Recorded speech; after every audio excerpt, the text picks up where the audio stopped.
Մինչև օգոստոսի 31-ը երկար սպասված շահավետ եռանկյուն ակցիայի շրջանակում ստացեք բացառիկ պայմաններ Սալիկ, Սանկերամիկա եւ Ծորակ միասին ձեռք բերելու համար։ Թե ինչու եք Եվրամիության հետ հարաբերությունները խորացնում, ով է ձեզ նման։ Չէ, դուք իմաստը չհասկացաք։ Եվրամիության հետ հարաբերությունը խորացնելու մասին չի հարցը։ Ստանդարտիզացիա է ընթացվում, եւ դու դնում ես որոշակի ստանդարտի մակարդակ, այն արտադրողները, որոնք ընկնում են այդ ստանդարտից ներքև, իրենց գործերը վատանում են։ Չէ, իրենց գործերը վատանում են, իրենց բիզնեսը որոշակի նեղվում է, եւ դուք ինչա չեք տվել այդ հարցերը, որ ինչու եք այդ բարձր ստանդարտը դնում, ժամանակ տվեք, այդ ժամանակը տրվել է։ Պարոն Եղոյան, Որոշները օգտվել են, որոշները չեն օգտվել։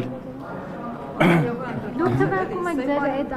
Եվրամիության այդ ակտիվ քայլերը, ուժեղ Հայաստանն էլ ասում է մեղադրում է, որ Եվրաինտեգրման հանձնաժողովը չի աշխատել ու իրանք հույս ունեն։ Իրանք ուղղակի չգիտեն։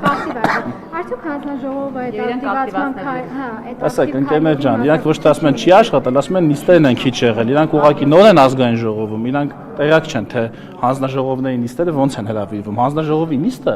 ինչպես ազգային ժողովի լիագումար նիստը ինքը չի հրավիրվում։ Ինքը չի հրավիրվում, ես թողեք ես պատասխանեմ ձեր հարցին։ Չի հրավիրվում հանձնաժողովի նախագահի հայեցողությամբ։ Առավոտը զարթնի հանձնաժողովի նախագահ գրի չաթում, ասի եկեք այսօր մի հատ նիստ անենք։ Պետքա կամ օրինագիծ գա հանձնաժողով, ինչպեսին որ եղել է, կամ միջազգային պայմանագիր վավերացման մասին եզրակացության,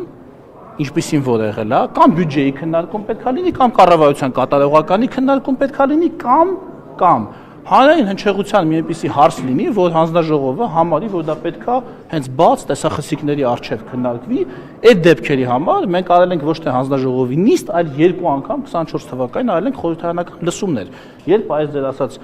օրենքին նախորդող քննարկումներն էին եւ այլ, այսինքն բոլոր 3 պատճառներով էլ մենք երբ եղել է դրա անհրաժեշտությունը, նիստի դեպքում արել ենք նիստ, խորհրդարանական լսումի դեպքում արել ենք լսում։ Հիմա անկախ նայած ով կլինի այդ հանձնաժողովի նախագահը, նիստերի քանակը էականորեն չի փոխվելու, եթե իհարկե ուղղակի ձևի համար, չասես տեսախցիկը միացրեք, նիստ է, ինչ-որ բան քննարկեն, ինչ-որ բան խոսեն մարդիկ առանց եզրակացության, առանց քվեարկության։ Սրան գումարած հանձնաժողովի նախագահը ի պաշտոն է նաև Հայաստան ԵՄ համաձայնագրի կիրարկման միջոցառումներն ապահովող միջգերտեստչական հանձնաժողովի անդամ է, այսինքն ես, այդ հանձնաժողովի անդամ նաև պարոն Խանդանյանը, Մարդու հանձնաժողովի նախագահի պաշտոնակատարը, այնտեղ էլի շատ բուռն քննարկումներ են եղել այն բարեփոխումների շուրջ առանց տեսախցիկների, որոնք որ տարիների ընթացքում իրականացվել են, դա էլ է չէ աշխատանք։ Դրան գումարած խորհրդարանական դիվանագիտություն, դրան գումարած, ինչ ասեմ, բազմաթիվ քննարկումներ տեսախցիկներից, որտեղ դա կարիք, հասկանում եք, ամեն քննարկում չի, աշխատանքային, ասենք հարց է ինչ-որ քննարկում, դետալային ինչ-որ դետալների մասին, որոնք հիմա պատմեմ, տեսեք դուք էլ արդեն սկսեցի մի քանի դետալ ասել, ձեր հետաքրքրությունն էլ կորավ։ Պատկերացրեք ամեն օր այդ աշխատանքային քննարկումները դնեն տեսախցիկով, դա չի բանը նպատակը։ Որ ուժեղ Հայաստանը այս հանձնաժողովի նախագահությունը վերցնելու է եւ տորպեդահարելու է եվրոպական ինտեգրման գործընթացը, հարատվում են եւ Չէ, ոնց եմ հարատվում, ընդհակառակը տեխնացուի ելույթից ես ամենևին եւ երկրորդ հարցը հենց տեխնացուի ելույթին էր վերաբերում, պարոն Եղոյան, որպես հանձնաժողովը երկար տարիներ նախագահած պատգամավոր, ինչպես է գնահատում տիկին Արեգա Հովսեփյանի ելույթը, նրան տրված հարցերին տրված պատասխանները, էմոցիան միջից։ Դե տիկին Հովսեփյանը նոր պատգամավոր է, ինքը ակնհայտորեն դեռ պետք է ադապտացվի, հա, այս միջավայրին,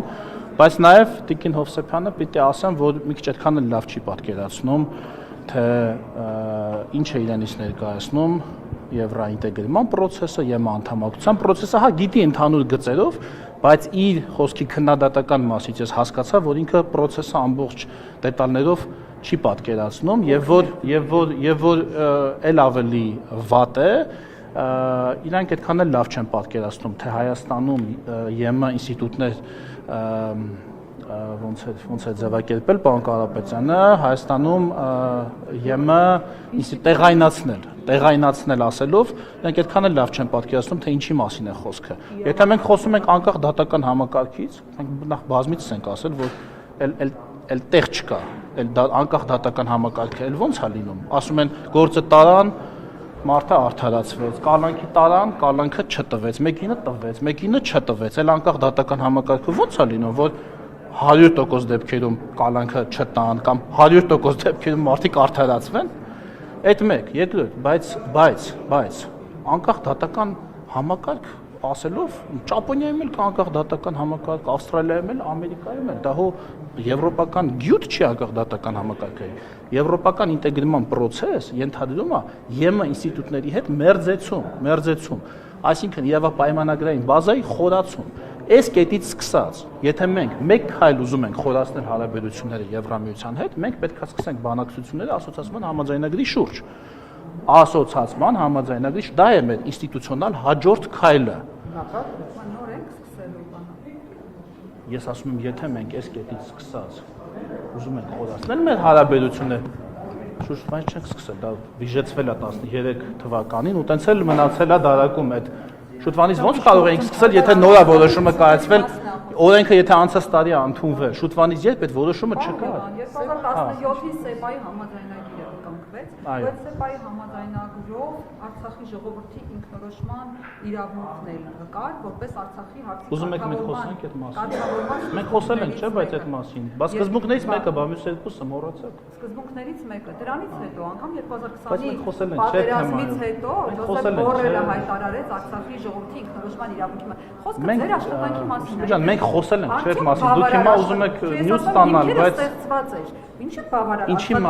Ինչի մասին եք դուք խոսում։ ՍԵՊԱ-ի համաձայնագրի մասին։ Ես ՍԵՊԱ-ից չեմ խոսում։ Բայց ես ՍԵՊԱ-ից եմ հարցնում։ ՍԵՊԱ-ի համաձայնագրի կեսից ավելին կիրարկված է, արդեն մյուս կեսն էլ կիրարկվում, փուլում է, ամեն ինչ նորմալ է գնում ՍԵՊԱ-ից կապված։